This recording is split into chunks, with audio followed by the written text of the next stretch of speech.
The Grand Assembly Hall stretched for nearly a kilometer beneath a shimmering crystal dome, its vast chamber crowded with delegates from every known corner of the galaxy. Towering beings with sapphire skin and 3 luminous eyes watched from floating balconies. Living trees wrapped in gleaming silver bark stood motionless like ancient guardians.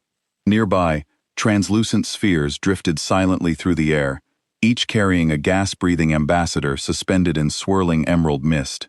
Thousands of voices filled the chamber, blending into an otherworldly chorus of melodic harmonies, clicking mandibles, and the grinding resonance of living metal. At the very center of the immense circle stood one solitary human, Tammin, 60 years old, with silver-gray hair, weary eyes, and the quiet confidence earned from a lifetime of impossible negotiations, faced the gathered representatives alone, knowing that every civilization in the galaxy was waiting to hear what Earth had to say. He wore Earth's best diplomatic uniform, dark blue with gold buttons. His hands shook just a little as he held a small device that translated his words into hundreds of alien languages. "Please," Tammin said, his voice echoing in the huge room, "my people need your help. This enemy is too strong for us to fight alone." The creatures around him made sounds that might have been laughter. Some clicked their claws, others buzzed their wings. A few just stared at him with cold, unblinking eyes. Above them all, a massive screen showed pictures that made Tammin's stomach turn. Black ships shaped like insects moved through space. They ate planets whole, turning everything into more of themselves. The Void Swarm, they called it. It had already destroyed 12 worlds in the past month. Speaker Veller rose from the largest chair. He looked like a giant spider made of crystal, with light flowing through his body like water. When he spoke, his voice sounded like breaking glass. "The Council has made its decision," Velar said. "Humanity lacks the technology to be useful in this war. Your species is too new, too weak. You would only slow us down." Tammin felt his heart sink. He had come here with so much hope. Earth's best scientists had worked for months to prepare his presentation. They had shown the Council everything. Their nuclear weapons, their spaceships, their brave soldiers. None of it was enough. "But we can learn," Tammin said. "We can help in other ways. We have resources.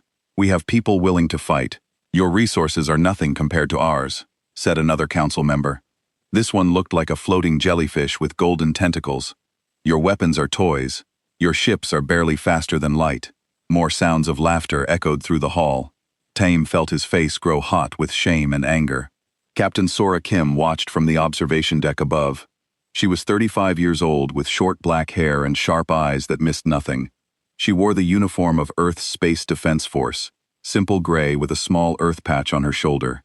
Sora had commanded the UE's Defiance for 5 years. Her ship was small compared to the alien vessels surrounding the Council station, but she was proud of it. Her crew of 200 humans had fought space pirates and helped rescue colonies in trouble. They were good people, brave people. Now, she watched alien fleets prepare to leave human space forever. Their ships were beautiful and terrible. Some looked like living creatures, others like moving cities made of light. All of them were leaving. All of them were abandoning Earth. "Captain," said her second-in-command, Lieutenant Minho Park. He was young, only 23, with worried eyes. "The Zahirian fleet just powered down their defense platforms around Jupiter. They're pulling out." Sora nodded but said nothing. She had expected this. The aliens had never really trusted humans. They had let Earth join the Council only because humans were good at fixing things and didn't ask for much in return. Down in the hall, Tammin made one last try. "If you won't fight with us," he said, "at least give us warning when the swarm comes. Let us evacuate our people." "Evacuation ships cost resources," Vela replied. "Resources better used to defend worlds that matter." The words hit Tammin like a physical blow. Worlds that matter. Earth didn't matter to them. Humanity didn't matter. Dr. Jinhyo Park sat in his laboratory on the Council's science station. He was 42 years old, with kind eyes behind thick glasses. For 10 years, he had worked with alien scientists to study new forms of life. He had made friends among the stars. He thought they cared about him. His communication device beeped. A message from his research partner, Dr. Kalari of the Helix Empire. Jinho smiled and opened it, expecting to see plans for their next project. Research cooperation with human subjects terminated immediately. All shared data classified under Council Security Protocol 7. Do not contact this station again. Jinhyo stared at the message for a long time. 10 years of friendship ended with a few cold sentences. He thought about all the discoveries they had made together, all the late nights spent talking about science and dreams. All of it meant nothing now. Back in the council hall, the meeting was ending. Bethar stood tall, his crystal body shining brighter. The council fleet will establish a defense line at the Kepler Nebula, he announced. All non-essential species will evacuate beyond this point. Humanity's territory falls outside our protection zone. Tammin felt the words like ice in his chest. They weren't just refusing to help. They were writing Earth off completely. How long do we have? He asked quietly.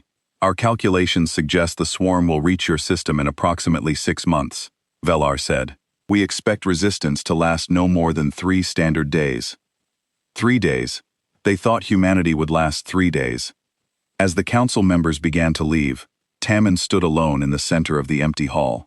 His life's work as a diplomat was over. Everything he had tried to build between humans and aliens was falling apart. On Luna, Earth's moon, Hin Li worked at the main communications center. She was 28 years old, with long black hair tied back for work. She had spent years maintaining contact with alien worlds, translating messages, keeping the galaxy connected.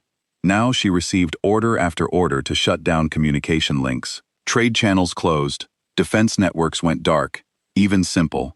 Friendship messages stopped coming through. Heejin looked at her screen showing the communication map of human space. Green lights showed active connections. One by one, they turned red, as alien worlds cut all contact. Soon, only Earth and its colonies would be left alone in the dark. She opened the emergency broadcast system that could reach every human world at once. Her hands moved over the controls as she prepared humanity's last message to the galaxy.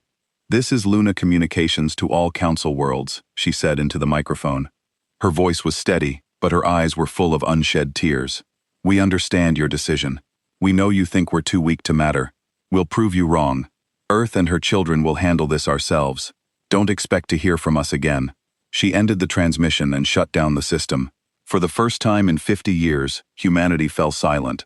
Above Earth, alien ships finished their evacuation. They left behind empty space stations and abandoned trade posts. The silence was complete. In the council hall, Time picked up his small translation device and put it in his pocket. He would never need it again. As he walked toward the exit, he spoke quietly to himself. You made a mistake, he said. Humans don't break. We bend. We adapt. We survive. And we remember who our friends are. The lights in the hall dimmed as he left behind him. The screen still showed the approaching void swarm, eating its way through the galaxy toward Earth. The abandonment was complete. Now humanity would face the dark alone. 6 months had passed since the Council left human space. The alien spy ships hidden at the edge of the solar system sent their reports back to their masters. The reports were all the same. Silence. No radio signals came from human worlds. No ships moved between the colonies. The busy trade routes that once carried goods and people had become empty space. It was as if humanity had simply vanished. Colonel Minsu Choi stood in a room that shouldn't exist. The walls were made of a strange metal that seemed to bend light around itself. Through the windows, he could see Earth, but it looked different, like he was seeing it through water. Minsu was 45 years old, with short gray hair and scars on his hands from his early days as a soldier. He had fought in the colony wars and helped build Earth's first space defenses. Now he was building something much bigger. Report, he said to the young woman at the control panel. Lieutenant Yujin Kang turned to face him. She was 30 years old with bright eyes and oil stains on her uniform from working with the machines. The fold space generators are working perfectly, sir. We've successfully moved the entire New Tokyo colony into Pocket Dimension 7. The aliens think the planet is empty. Minsu nodded. It had been his idea to use the experimental dimensional technology that human scientists had been secretly working on for years. While the Council thought humans were primitive, Earth's best minds had been exploring the hidden corners of space-time. How many colonies have we moved? He asked. 47, sir, plus 12 industrial stations and 6 research bases. Over 30 million people now live in pocket dimensions that no alien scanner can detect. On the main screen, Minsu could see the false images being projected where the real colonies used to be. To any alien observer, the planets looked empty and dead.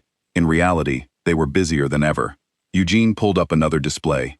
The Ghost Fleet construction is ahead of schedule. We now have over 300 ships that can phase between dimensions. They're completely invisible to conventional sensors. The Ghost Fleet was humanity's secret weapon. Ships that existed partially outside normal space could appear and disappear at will. They could travel faster than light without using the hyperspace routes the aliens controlled. Most importantly, they could watch and learn without being seen. Dr. Jin-Ho Park worked in a laboratory hidden inside a folded piece of space near Mars. The room was bigger inside than outside, thanks to dimensional manipulation technology. He had spent the past 6 months studying samples of the void swarm that human agents had secretly collected. Jin-Ho looked tired but excited. His eyes were bright behind his glasses as he studied the data on his screens. The alien scientists who had abandoned him would be amazed by what he had discovered. Fascinating, he said to his assistant, Dr. Yoonji Kim. She was 29 years old, with steady hands and a mind that could solve problems others couldn't even understand. The swarm organisms adapt to whatever attacks them, Jin-Ho continued. But their adaptation mechanism has a weakness. They can only process threats that exist in normal space-time. They can't adapt to weapons that phase between dimensions. Unji smiled. So our new dimensional weapons will work against them. Better than that, Jin-Ho said. I think we can use their own adaptation process against them. If we hit them with weapons from multiple dimensions at once, their adaptation system will overload and shut down. Meanwhile, Boem Song sat in a small ship hidden in the shadow of an asteroid near the Council's main communication hub. She was 33 years old, with the kind of face people forgot easily, which made her perfect for spy work. For 10 years, Borum had worked as a translator for the Council. She knew their languages, their codes, and their secret communication methods. Now, she used that knowledge to listen to their conversations without them knowing. The Valkyrie Empire is getting nervous, she reported to her handler back on Earth. 3 of their mining worlds have stopped producing rare metals. They don't know why. Her handler's voice came through the encrypted channel. What about the Helix Coalition? Same story. Their trade convoys are reporting resource shortages. Some of their key supply lines have just stopped working. What the aliens didn't know was that humanity had been taking what they needed from dimensional copies of mining worlds.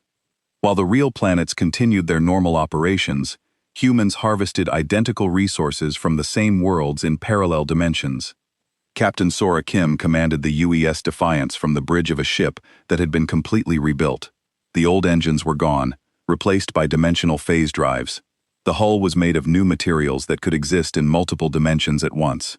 Captain said her navigation officer, "We're receiving reports from Ghost Fleet units throughout the galaxy. All observation posts are operational and undetected." Sora smiled. Human ships were now positioned near every major alien world, watching and learning. They mapped trade routes, studied military movements, and identified weaknesses in alien defenses. The Council thought humanity was dead, but human eyes were everywhere. "Any response to our presence?" Sora asked. "None, Captain. They still can't detect us. As far as they know, we don't exist on Earth." In a bunker buried deep underground, Tammin met with the leaders of humanity's shadow government. He was older now, with more gray in his hair, but his eyes burned with quiet determination. "The transformation is complete," reported General Haeyun-woo Kim, formerly Tammin's diplomatic aide. "All human colonies have been successfully hidden in pocket dimensions. Our industrial capacity has increased by 400% since we went dark." Tammin studied the holographic display showing humanity's hidden empire. Dozens of worlds existed in folded space, connected by dimensional gates. Massive factories built weapons and ships that no alien could imagine. Research stations pushed the boundaries of science in directions the Council had never explored. "What about population?" Tammin asked. "Growing faster than ever," replied Dr. Sujin Han, the new director of colonial affairs. "When people don't have to worry about alien oversight, they focus on building families and communities. We estimate over 50 million humans now live in dimensions the Council can't access." The meeting was interrupted by an urgent message from the monitoring stations. Captain Jan Park's face appeared on the main screen. He was broadcasting from somewhere near the Andromeda Gateway. "Sir, we've detected massive void swarm movement," Joanne reported. 3 more Council worlds have been consumed. The aliens are falling back to their secondary defense line. Tammin leaned forward. "How much time do we have?" The swarm will reach the edge of human space in approximately 6 weeks, Juan said. But sir, there's something else. We've been analyzing their attack patterns.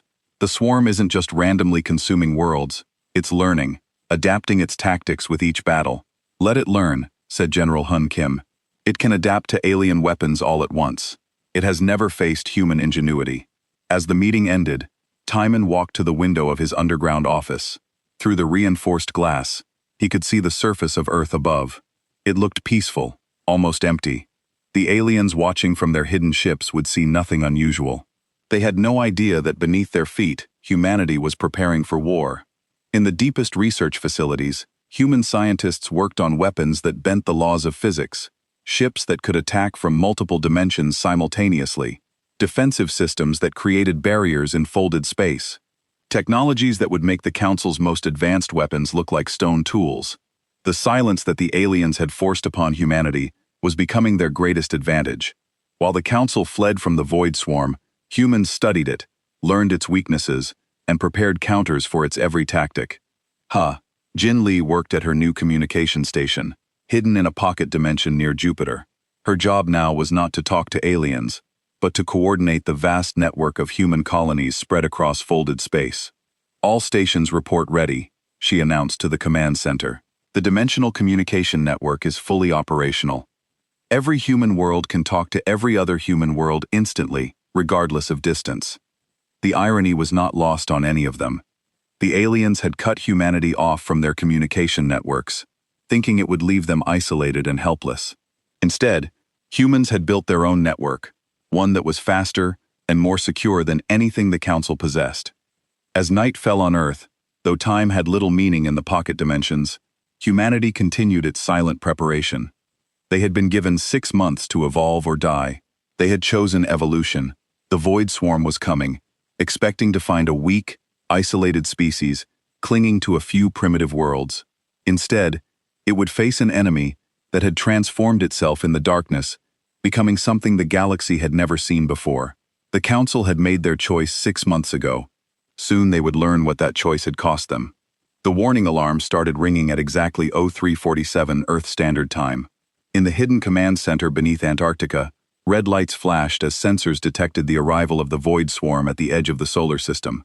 Admiral Dong-Hyun Lee stood before the massive tactical display, watching as millions of dark shapes poured through space toward Earth. He was 52 years old, with iron-gray hair and steady hands that had never trembled. Not even now facing the enemy that had destroyed entire civilizations. "Contact," reported the sensor operator. "Multiple bogies, too many to count. They're coming in fast." Through his command ship's windows, Dong-Hyun could see nothing with his naked eyes. The silent thunder existed partially outside normal space, invisible and untouchable to conventional weapons around him. His crew worked at stations that flickered between dimensions, controlling weapons that shouldn't exist. "Sir," said his communications officer, Lieutenant Narune, "we're detecting Council observation ships at the system's edge. They're maintaining position, but not approaching." Dong-Hun smiled grimly. The aliens had come to watch humanity die. They expected it to be quick. "Let them watch," he said. "They might learn something." The Void Swarm looked like a living nightmare as it swept through space. Each creature was the size of a city block with black metal skin that rippled like liquid. They had no visible weapons. They didn't need any. Their bodies were weapons able to tear apart anything they touched and absorb it to make more of themselves. Dr. Yoonji Kim watched from her research station as the swarm spread through the outer solar system. Her screens showed detailed scans of individual creatures, revealing the terrible beauty of their construction. "They're even more complex than we thought," she reported to the command center. "Each organism is part machine, part living tissue. They share information instantly across the entire swarm." "Weaknesses?" asked Admiral Dong-Hyun through the communication link. "Their adaptation system is their strength and their weakness," Yoonji replied. "They learn to counter every attack, but the learning process takes approximately 2.3 seconds. If we hit them with something completely different before they can adapt, understood, begin dimensional weapon activation throughout the solar system." Human ships began to decloak. Not all of them, only enough to make the aliens think they were seeing humanity's entire fleet. The real Ghost Fleet remained hidden, watching and waiting. Captain Sora Kim's ship, the Defiance, materialized directly in the path of the swarm's advance. Her crew was ready. They had trained for this moment for months. "All weapons charged," reported her tactical officer. "Dimensional torpedoes locked on target." "Fire," Sora ordered. The torpedoes that left her ship were unlike anything the galaxy had ever seen. They traveled through folded space, hitting their targets from angles that didn't exist in normal physics. The swarm creatures struck by these weapons simply vanished, torn apart across multiple dimensions. But the swarm was fast. Within seconds, the surviving creatures began to adapt. Their bodies changed, becoming partially translucent, trying to exist in the same folded space as the human weapons. "They're learning," Sora reported. Switching to Plan B. Plan B involved weapons that fired from 4 different dimensions at once. As the swarm adapted to one type of attack, they were hit by another from a completely different angle of reality. The battle raged across the solar system. Human ships appeared and disappeared like ghosts, striking without warning and vanishing before the swarm could counterattack. But there were so many enemies, and they kept learning, kept adapting. "We're losing ground," reported Captain Jan Park from his position near Jupiter. "They figured out how to partially phase shift. Our weapons are becoming less effective." That was when Dr. Yoonji Kim made her breakthrough. "Admiral?" she called over the communication system. "I found it. The swarm's adaptation has a fatal flaw. They can't adapt to something that doesn't follow consistent rules." "Explain quickly," Dong-hun replied, watching as more swarm creatures poured toward Earth. "Their learning system expects patterns," Yoonji said, her voice excited. "Despite the danger, if we randomize our attacks, different dimensions, different physics, different rules every few seconds, their adaptation system will overload, trying to counter everything at once. Can you make it work?" "Already working on it. Give me 10 minutes." The next 10 minutes were the longest of humanity's history. Human ships fought a desperate holding action, using every trick they had learned in their months of preparation. The swarm kept coming, kept adapting, kept learning. On Earth's surface, people who didn't even know about the battle above looked up at strange lights in the sky. Reality itself was bending as weapons from multiple dimensions tore holes in space-time. Then, Yoonji's solution went online. "Chaos protocol activated," she announced. "All ships switched to randomized attack patterns. No weapon fires the same way twice." The change was immediate and devastating. Human ships began firing weapons that operated under different laws of physics with each shot. Missiles that existed in 7 dimensions, followed by energy beams that bent time itself. Projectiles that moved backward through cause and effect. The swarm's adaptation system designed to counter consistent threats went haywire, trying to process attacks that followed no logical pattern. Creatures that had been invincible moments before began to malfunction, their bodies flickering between dimensions as their adaptation protocols crashed. "It's working," shouted Lieutenant Nari Yoon from her position on the Silent Thunder. "Their coordination is breaking down." But the battle was far from over. The swarm still had millions of creatures, and they were beginning to adapt even to chaos itself. Worse, the largest swarm creatures had held back from the initial attack, watching and learning from the smaller ones' mistakes. Admiral Dong-hyun made a decision that would either save humanity or doom it completely. "All ships fall back to Earth," he ordered. "Let them think they've won. Draw them into the final trap." The human fleet retreated, allowing the swarm to surge toward Earth. From their observation posts, the Council aliens watched what they thought was humanity's final defeat. Some felt sad. Others were simply relieved that the dangerous experiment of human membership in galactic civilization was ending. But as the swarm approached Earth, something impossible happened.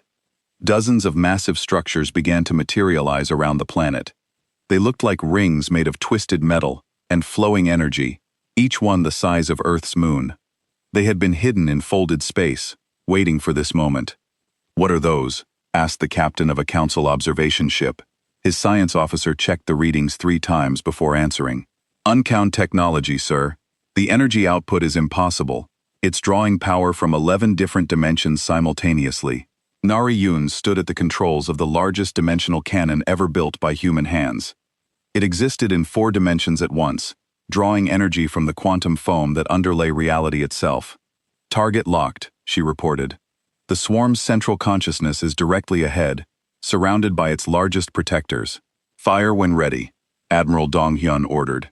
The weapon that Nari fired didn't just travel through space. It traveled through time, through dimension, through the fundamental forces that held reality together. It struck the swarm's central mind from 12 different angles of existence simultaneously. The effect was beyond devastating. The central consciousness that had controlled billions of swarm creatures across half the galaxy simply ceased to exist, not just in the present, but across all possible timelines. The remaining creatures suddenly cut off from their guiding intelligence, turned on each other in confusion. In the space of 30 minutes, the unstoppable void swarm that had consumed entire star systems was reduced to scattered, mindless fragments drifting through space. The silence that followed was deafening. Then, one by one, more human ships began to decloak throughout the solar system. Ships that had been there all along, invisible and waiting.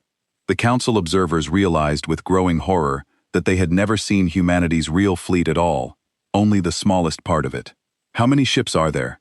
whispered the Velkari captain, watching from his hidden position. His tactical officer was pale with shock. "Over 3,000, sir. All of them using technology we've never seen before. Sir, I don't think humanity was ever in any real danger." As the last swarm fragments were hunted down and destroyed, Admiral Dong Hyun allowed himself a small smile. The battle was over. Humanity had not only survived, they had won decisively. But more importantly, they had shown the watching galaxy exactly what they had become during their 6 months of silence. The Council had expected humanity to last 3 days. Instead, humanity had ended a threat that had terrorized the galaxy for years. Now they would have to live with the consequences of their choice to abandon their former allies. 3 months after humanity's impossible victory over the Void Swarm, the galaxy was no longer the same place. In the council chambers where Timon had once begged for help, emergency meetings happened every day. The aliens who had abandoned humanity now faced reports that made no sense. Speaker Villar's crystal body dimmed with worry as he read the latest intelligence briefing. His advisors stood around him, all of them looking confused and frightened. "Explain this again," Villar said, his voice like breaking glass. "How can human ships appear in 17 different star systems at the same time?" The Zaporean intelligence officer shifted nervously. "Our sensors detect human vessels materializing without warning, conducting what appears to be resource extraction, then vanishing before our patrol ships can respond. Yesterday, a human mining operation appeared inside. Our most secure system collected 3 tons of quantum crystals and disappeared. Our defense grid never even saw them coming. And the trade disruption's getting worse, sir. 12 major shipping routes report missing cargo. Not stolen, missing. The cargo containers arrive empty at their destinations, but our scans show they were never opened during transport. What the Council didn't understand was that humanity had been taking what they needed from dimensional duplicates of the cargo. While the real containers continued to their destinations, humans harvested identical goods from parallel versions of the same shipments. Captain Juan Park commanded one of these impossible missions. His ship, the Wanderer, existed primarily in a pocket dimension that ran parallel to normal space. He could see the alien cargo convoy moving through regular space, but they couldn't see him. "Target acquired," reported his navigator, Lieutenant Minho Yoon. 3,000 tons of rare metals heading for the Velkari shipyards. "Begin extraction," J1 ordered. The process was elegant in its simplicity. The Wanderer extended dimensional tendrils into parallel space, locating versions of the same cargo that existed in alternate realities. The metals they took were identical to those in the real convoy, but came from a dimension where the convoy had never been loaded. "Extraction complete," Minho reported. "The original cargo is untouched. They'll never know we were here." Jajwan smiled. This was how humanity had built its hidden empire, by taking resources from places that technically didn't exist, at least not in the reality the aliens could perceive. On Earth, Sujin Han reviewed reports from across human space. As Director of Colonial Affairs, she oversaw an empire that the Council couldn't even imagine. Her office existed in folded space beneath Seoul, with windows that looked out onto dozens of different realities simultaneously. "Population report," she said to her assistant. 230 million humans now live in pocket dimensions, came the reply. "We have established colonies on over 400 worlds that exist in parallel space. Industrial output has increased by 1/3 since we went silent." Sujin nodded, looking at the holographic display that showed humanity's true territory. Each point of light represented a world that existed in folded space, connected to the others by dimensional gates. Some were mining worlds, stripping resources from dimensions the aliens had never discovered. Others were research stations pushing the boundaries of science beyond what anyone thought possible. What about expansion into new sectors? Captain Lee's exploration fleet has identified 37 uninhabited systems in the Outer Rim that we can access through dimensional fold space. We can establish colonies there without the Council ever knowing they exist. Meanwhile, Dr. Jinhyo Park worked in a laboratory that existed in 11 dimensions at once. His research into the Void Swarm had led to discoveries that revolutionized human understanding of reality itself. Fascinating, he said to his research team. The swarm's dimensional adaptation mechanism. We can reverse engineer it for our own use. Dr. Yoonji Kim looked up from her workstation. You mean we can adapt our technology in real time like the swarm did? Better than that, Jinho replied. We can create weapons and defenses that adapt faster than any enemy can respond. Imagine ships that automatically counter any attack by shifting to a dimension where that attack can't exist. The Council would never be able to touch us, Yoonji said, understanding the implications. The Council can't touch us now, Jinji pointed out. This would just make it official. In the depths of space, human observation posts watched and recorded everything the aliens did. Lieutenant Bo Ram Song, now promoted to intelligence commander, coordinated a network of spies that the Council never suspected existed. The Helix Coalition is mobilizing its fleet, she reported during the daily briefing. They're trying to establish new trade routes to replace the ones that keep malfunctioning. General Hyeon-woo Kim, Earth's new defense minister, studied the tactical display. Let them try. They still don't understand that we can access any point in their space instantly. Their new routes will fail just like the old ones. The truth was that humanity had become the galaxy's most powerful civilization without anyone realizing it. While the Council thought they were dealing with isolated sabotage incidents, humans had actually gained the ability to strike anywhere, take anything, and disappear without trace. Sir, Borum continued, we're also detecting increased communication between Council worlds. They're trying to coordinate a response to what they call the human problem. What kind of response? Unknown. But they're scared, sir. Really scared. That fear was spreading through every Council world. On the Velkari homeworld, Speaker Velar met with his military advisors in a room shielded by their most advanced security systems. We need options, Velar said. Humanity has become a threat we don't understand. We could try diplomatic contact, suggested one advisor. They don't respond to our messages, Velar replied. It's like they've decided we don't exist. What about military action? Against an enemy we can't find using weapons we don't understand in battles we can't win. Feller's crystal body flared with frustrated light. The humans destroyed the Void Swarm with ease. They're operating technology that makes our best science look primitive. The discussion was interrupted by an urgent report from their deep space sensors. Sir, the technician announced, we're detecting massive industrial activity in the Ross sector. But according to our surveys, that region is empty space. Show me.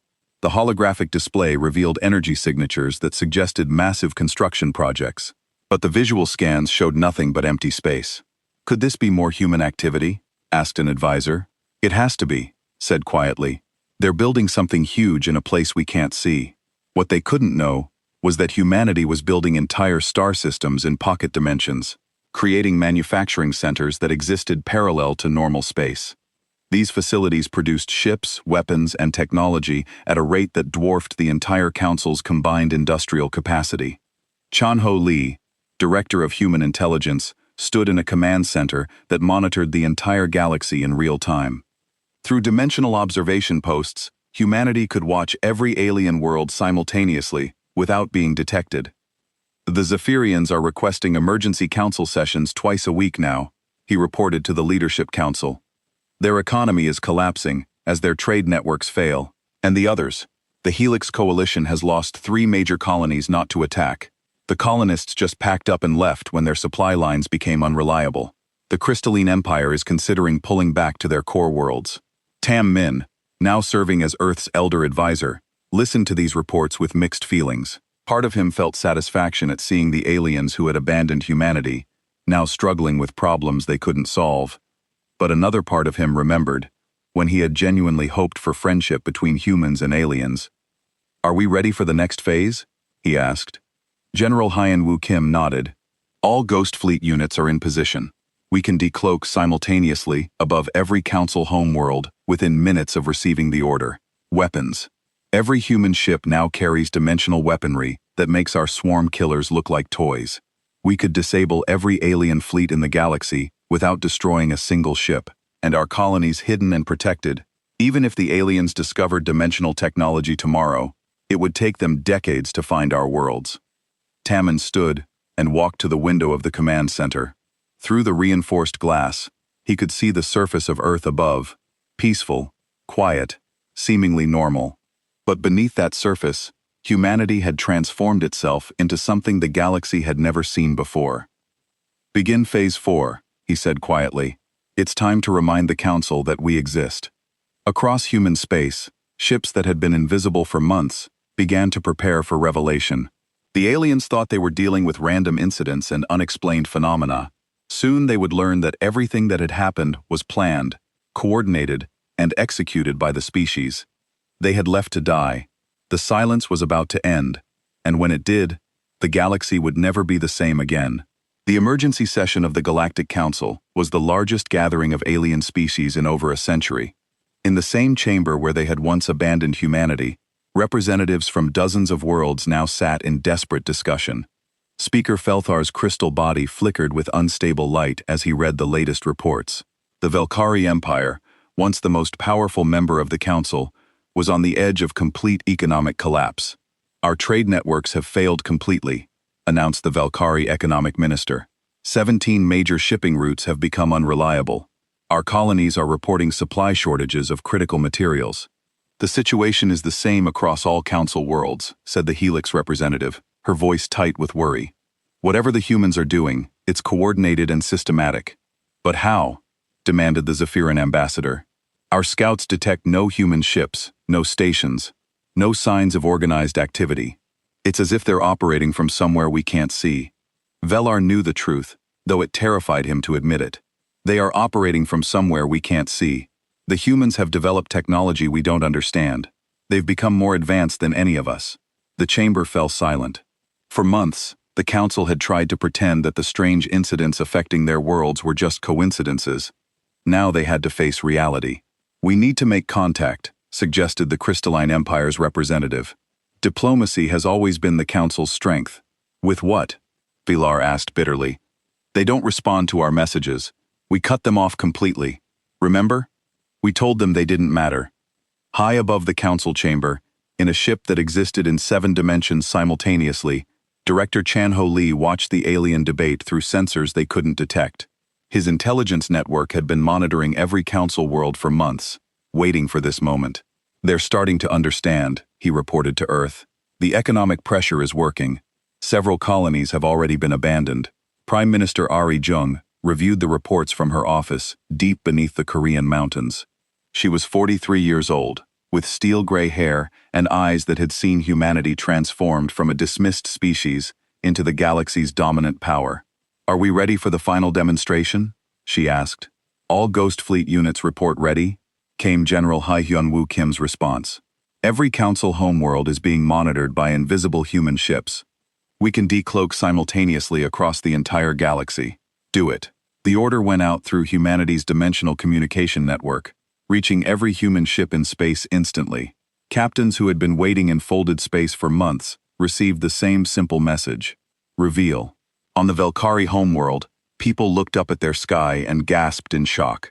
A massive human ship had appeared above their capital city, floating motionless in the atmosphere. It made no sound, sent no signals, and responded to no attempts at communication. It simply hung there like a dark reminder. The same scene played out on dozens of worlds. Above the Helix Coalition's Parliament building, the Yui's Defiance materialized with Captain Sora Kim standing calmly on her bridge. Above the Zephyrian trading centers, human ships that dwarfed the aliens' largest vessels appeared from nowhere. "Report from all sectors," Sora announced over the fleet communication channel. "All ships have successfully decloaked above primary targets."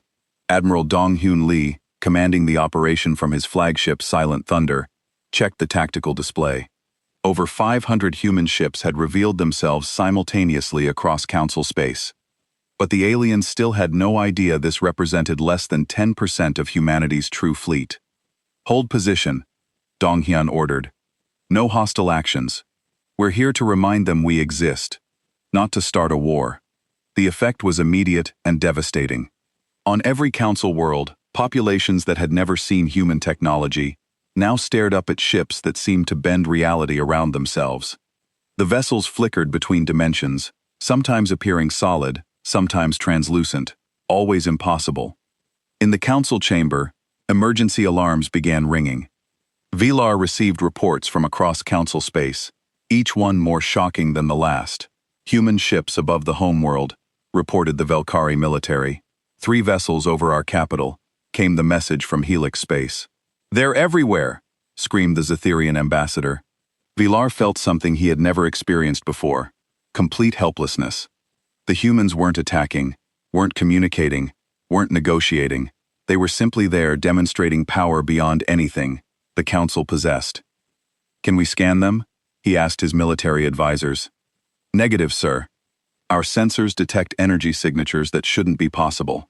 These ships seem to exist in multiple dimensions simultaneously. Weapons? Unknown.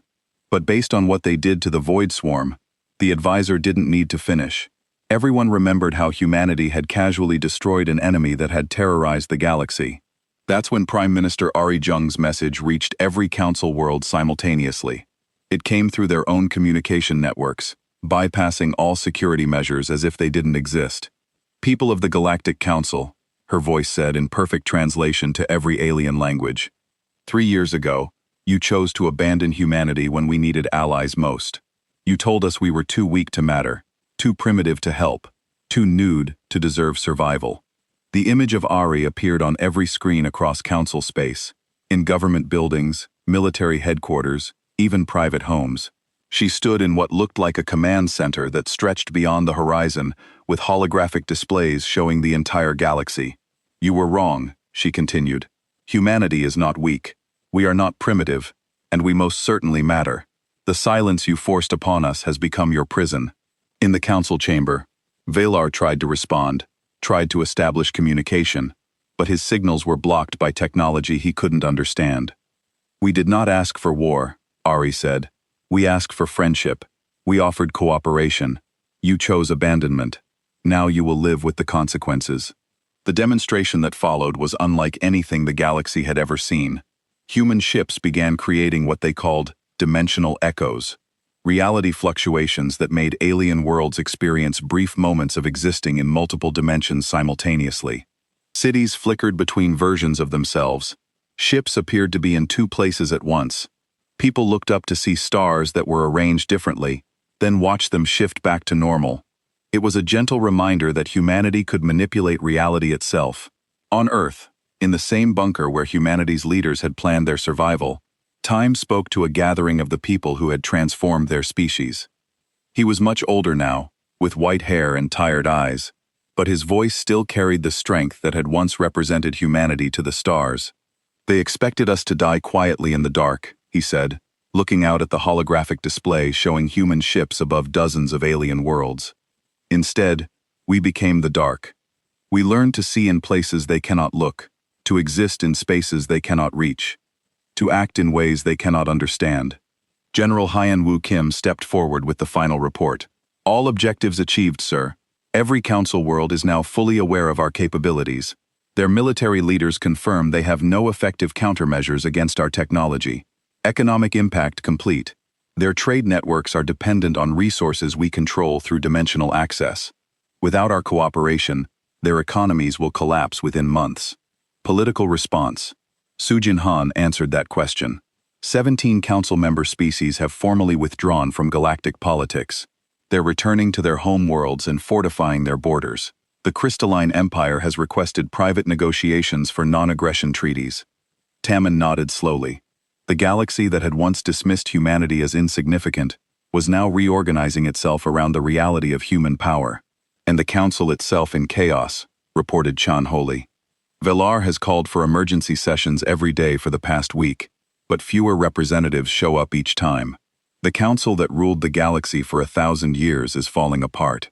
As if summoned by their discussion, a priority message arrived from the council chambers. It was Velar himself, his crystal form flickering with desperate light, as he made what everyone knew was a final plea. Prime Minister Young, his translated voice said, "The Galactic Council formally requests diplomatic contact with the human empire. We acknowledge our past mistakes and seek to establish new relationships based on mutual respect." Ari looked at the message for a long moment, then deleted it without responding. "No," she said quietly. "They had their chance for mutual respect. They chose abandonment instead." The weeks that followed became known as the Silent Conquest. Though no shots were fired, no planets invaded, no governments overthrown, humanity simply existed, their ships visible above alien worlds, their technology casually demonstrating superiority over everything the Council possessed. Trade routes that had operated for centuries became unreliable. Resources that civilizations depended on became scarce. Communication networks experienced random delays and failures. It wasn't an attack. It was a reminder that the galaxy now operated according to human convenience. One by one, alien civilizations began to isolate themselves.